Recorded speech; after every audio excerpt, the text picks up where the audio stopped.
tough fight to take on 8 days notice to begin with, but he stepped up to the challenge, and I think he could have done better than he did. I think he thinks he could have done better than he did. I don't think that's just me saying that. Um, the funny thing is, I don't think a lot of people notice this, and I didn't even notice it live when I watched it, but uh, he got knocked out on the takedown when he took down Jacobe Smith. He hit his head, and I don't think it completely knocked him out, but it like clearly rocked him real bad. And then of course Joby got an easy finish after that. But that was news to my ears. But I'll tell you what, man, that's the first time I cornered someone and they got knocked out. And he's a good friend too. Obviously, like I'm pretty close with him, trained with him for a while now. And started coaching him recently since my retirement and his kind of coming up. And man, I tell you what, that shit hurts, bro. That shit is hard to deal with, man.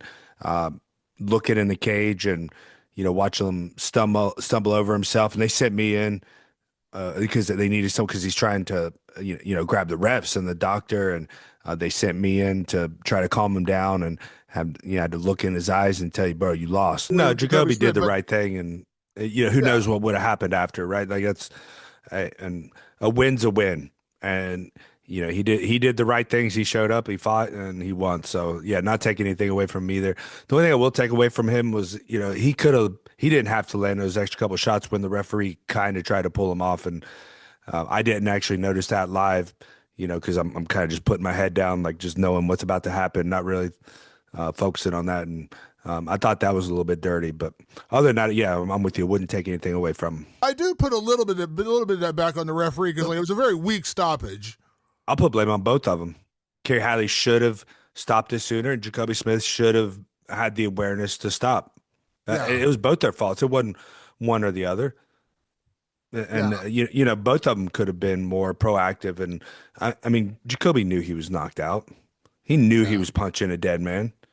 And in the yeah, I know how it is in the heat of the moment. I've had enough fights. And I mean, you guys have seen me pull back in fights before where I had a guy knocked out and I stopped it. Yeah. Don't tell me like you can't think about that during the heat of the moment. Um, but I also get, Kerry Halley should have been more aggressive with the stoppage, especially. I mean, he's clearly knocked out, and there's no sign of Jacoby Smith slowing down. But I think, to give Kerry Halley the credit, like I think he thought that he just lets him know it's done and the guy's going to stop, and he didn't. And Yeah. that's where, again, they're both at fault to some extent. I put more fault on Jacoby Smith.